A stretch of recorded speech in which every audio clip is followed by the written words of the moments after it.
Plasma membranes are selectively permeable membranes. Recall, we discussed that the structure of the plasma membrane allows you to control what moves in and out. The phospholipids that make up the majority of the membrane have that strong hydrophobic center, controlling or just not allowing certain things to pass. So we have proteins that can help us control what we do move through that hydrophobic region.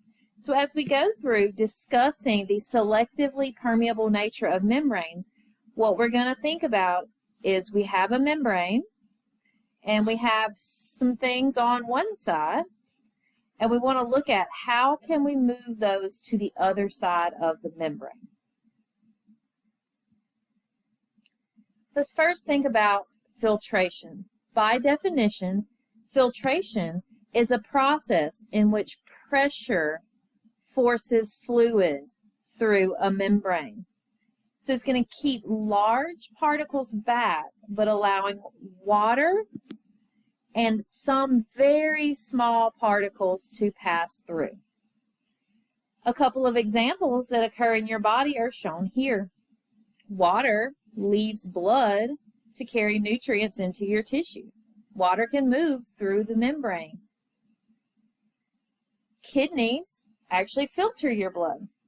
So certain membranes within the kidney, we'll learn in the second part of A&P, allow the liquid and some of the molecules to pass through in certain places, but then in other places it's going to control and not let things go through.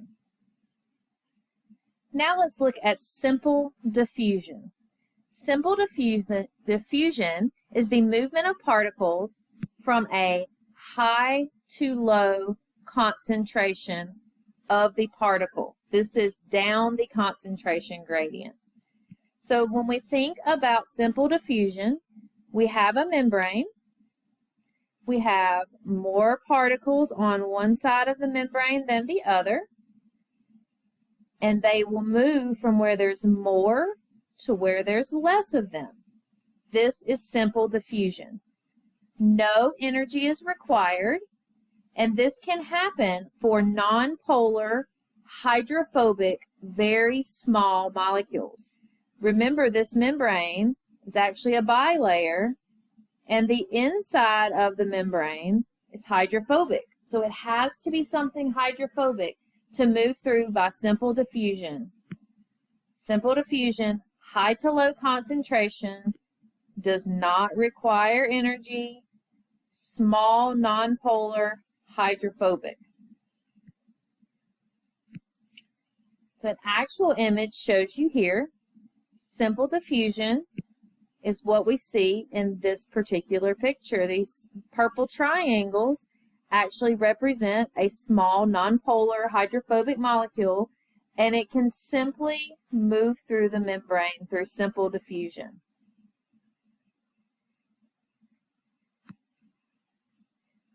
Osmosis is a special term which defines the simple diffusion of water. It's the net movement of water from a lower solute concentration to a higher solute concentration. That may seem very confusing when you hear that. So think of it this way. Simple diffusion was the movement from where you have more to where you have less. So when we think about osmosis, we're going from where there's more water to where there's less water. Solute is what is dissolved in the water. So osmosis is the movement from where there's more water to less water. You're saying the same thing to say osmosis is the movement from where there's less solute to more solute. In the picture I've drawn here, the area that has more water on the top of this particular picture would have a lower concentration of solute. It'd be less concentrated. So the water is going to move to where it's more concentrated. Now looking at the picture from the textbook. You have side A and side B. These small purple dots represent water, where these large, more orange-brown dots represent something dissolved in the water. So on side B, you have less water, more solute. The water's naturally going to move to where there's less water and more solute. The water is going to move from side A to side B. When we think about osmosis, we can think about the idea of tonicity. This is the ability of a solution to really control its pressure and volume. We think about this mostly when we think about red blood cells. There are 3 different concentrations of water that we can think about here. In an isotonic solution, you have equal concentration of solutes on each side of the membrane, so you have equal concentrations of water. In an isotonic environment, you'll have a membrane. You'll have the same amount of water on one side as the other. So you may get a little movement of water, but it's going to equal itself out. That's an isotonic solution. In a hypertonic solution, the extracellular fluid has more solute than the intracellular fluid. So we typically kind of draw this as a beaker that's full of water, and I've got a cell or something that has a semi-permeable membrane in this water. And what's going to happen is I have more solute outside, so I have less water outside. If there's less water outside of my cell, water is going to leave. My poor cell is going to shrink and could possibly die. In a hypotonic solution, we see an opposite situation, where now I have less solute on the outside, so I have more water on the outside. If I have more water on the outside, the water is going to rush into my cell, and if too much water goes into the cell, it's going to swell and could potentially burst. So if you think about how this affects red blood cells, in an isotonic environment, the red blood cell would look perfectly fine. In the hypotonic environment, shown here, the water is going to rush in and the cell actually swells. But in the hypertonic environment, the water is going to leave the red blood cell and the red blood cell will shrivel up and could die. Sometimes the molecules that we're discussing need a little help getting across the membrane. Maybe the molecule itself is larger, or maybe it's charged. So it can't just go through the membrane regardless of the concentrations. That's when we need a carrier. Facilitated diffusion is the carrier-mediated transport of a molecule. So we are using one of the proteins within the membrane to serve as a way to let these molecules go through. Facilitated diffusion is very similar to simple diffusion. The difference here is we need a carrier. So facilitated diffusion is still going to move the solute down its gradient from where there's more to where there's less. It's still not going to require energy. The difference, though, is we have a carrier. The last type of transport is active transport.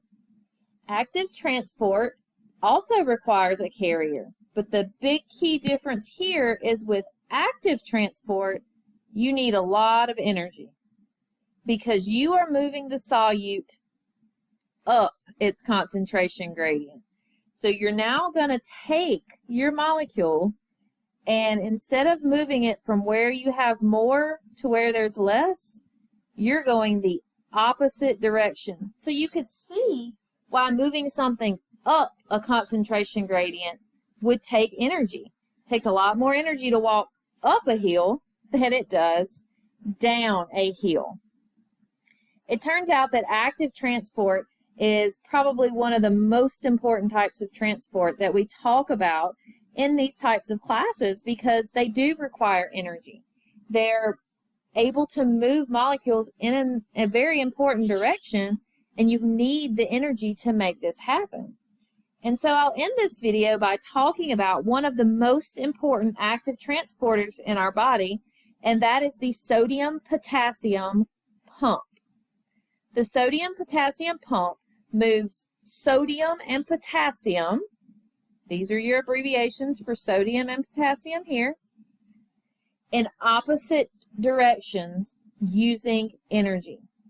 So every time one molecule of ATP is broken down, you are going to move 3 sodium ions out of the cell, and you're going to move 2 potassium ions into the cell. It is critical that you go ahead and find a place in your brain for this to be maintained. In order to understand how muscles contract and how our nerves send signals, which we'll do a little later, you must understand that all membranes have this sodium-potassium pump. So if you think about it, if I draw us another membrane, notice the sodium and potassium ions are both positively charged. So each time our sodium-potassium pump goes, we move 3 pluses out, 2 pluses in. 3 sodium out, 2 potassium in. Next cycle, 3 positives out, 2 positives in. Next cycle, 3 positives out, 2 positives in. So can you see that over time, the outside of the cell would be much more positively charged than the inside of the cell?